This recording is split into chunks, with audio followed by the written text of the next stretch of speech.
Good morning बच्चों आज हम लोग पाठ 6 सर्वनाम नामक पाठ का पुनरावृत्ति करेंगे। तो बच्चों, सर्वनाम किसे कहते हैं? अभी आप लोगों ने संज्ञा पढ़ा कि संज्ञा यानी किसी वस्तु के नाम को हम संज्ञा कहते हैं, यानी कि नाम ही किसी वस्तु का वो संज्ञा के नाम से व्याकरण में जाना जाता है। अब आते हैं हम सर्वनाम को।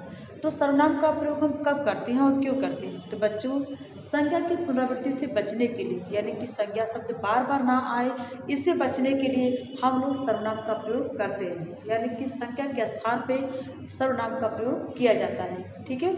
इसके बच्चों 6 भेद होते हैं। पहला होता है पुरुषवाचक सर्वनाम, दूसरा है निश्चयवाचक सर्वनाम, तीसरा है अनिश्चयवाचक सर्वनाम, चौथा है प्रश्नवाचक सर्वनाम, पांचवा संबंधवाचक सर्वनाम और छठा है निजवाचक सर्वनाम। पुरुषवाचक सर्वनाम के अंतर्गत बच्चों आप लोगों ने पढ़ाई होगा कि पुरुषवाचक सर्वनाम के अंतर्गत 3 भेद इसके किए जाते हैं। इसमें पुरुष की प्रधानता होती है, यानी कि इसमें 3 भेद किए जाते हैं। पहला होता है उत्तम पुरुष, दूसरा होता है मध्यम पुरुष और तीसरा होता है अन्य पुरुष। उत्तम पुरुष के अंतर्गत यानी कि वक्ता, यानी कि जो बोलता है, वो उत्तम पुरुष के अंतर्गत आता है। मध्यम पुरुष के अंतर्गत जिसके बारे में मतलब जिससे हम बात करते हैं, वो मध्यम पुरुष के अंतर्गत आता है।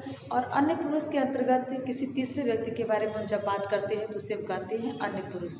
जैसे मान लीजिए मैं यहाँ पे वक्ता हूँ, यानी कि मैं यहाँ बोल रही हूँ, मैं यहाँ पे उत्तम पुरुष हूँ, आप सुन रहे हैं तो आप यहाँ पे मध्यम पुरुष के अंतर्गत आते हैं। और मैं कहूँ कि सुरेश अभी आया नहीं है, यानी कि हम अन्य पुरुष के बारे में बात कर रहे हैं। तो इस तरह से प्रथम यानी कि पुरुषवाचक सर्वनाम के 3 भेद किए जाते हैं: उत्तम पुरुष, मध्यम पुरुष और अन्य पुरुष। उत्तम पुरुष यानी कि वक्ता, मध्यम पुरुष यानी कि श्रोता और अन्य पुरुष यानी कि जिसके बारे में हम बात करते हैं। दूसरा होता है बच्चों निश्चयवाचक सर्वनाम, यानी कि जब किसी आया है, यहाँ पे कौन आया है मुझे नहीं मालूम, कोई आया है, अनिश्चय का बोध करा रहा है, इसलिए इसको हम कहेंगे अनिश्चयवाचक सर्वनाम। प्रश्नवाचक सर्वनाम यानी कि कौन आया है, इस तरह से हम प्रश्न जब करेंगे तो यहाँ पे प्रश्नवाचक सर्वनाम इसको हम कहते हैं। दूसरा बच्चों संबंधवाचक सर्वनाम, यानी कि एक व्यक्ति का दूसरे व्यक्ति से जब संबंध बताता है तो उसे हम कहते हैं संबंधवाचक सर्वनाम। जैसे जो आएगा सो पाएगा, ये संबंधवाचक सर्वनाम के अंतर्गत आता है। तीसरा है निजवाचक सर्वनाम। निजवाचक सर्वनाम यानी कि जब कोई व्यक्ति खुद, निज मतलब होता है स्वयं के लिए, यानी कि खुद का कोई कार्य करता है तो उसे हम कहते हैं निजवाचक सर्वनाम। जैसे मैं यह काम आप ही कर लूँगा, यानी कि जिस निजता का बोध करा रहा है उसे हम कहते हैं निजवाचक सर्वनाम। तो बच्चों, यहाँ पे आप लोग को इस तरह से वाक्य भी दिया जा सकता है कि आप इसको बताइए कि इसमें निजवाचक सर्वनाम कौन है, इसमें संबंधवाचक सर्वनाम कौन है, प्रश्नवाचक सर्वनाम कौन है, निश्चयवाचक सर्वनाम कौन है, अनिश्चयवाचक सर्वनाम कौन है। इस तरह से आपको वाक्य दिया जा सकता है और उससे आप लोग को ढूंढना है कि कौन सा यहाँ पे सर्वनाम है और उसका आपको आंसर लिखना है। ठीक है। तो आप इसके आधार पे आप लोग अपना तैयारी करिएगा। अभी ध्यान से देख लीजिए बच्चों, यहाँ पे इसका प्रश्न जो है कि सर्वनाम किसे कहते हैं। ठीक है, इसको आप लोग याद कर लीजिएगा। उसके बाद सर्वनाम के कितने भेद हैं उन सभी को आप अच्छे से याद कर लीजिएगा।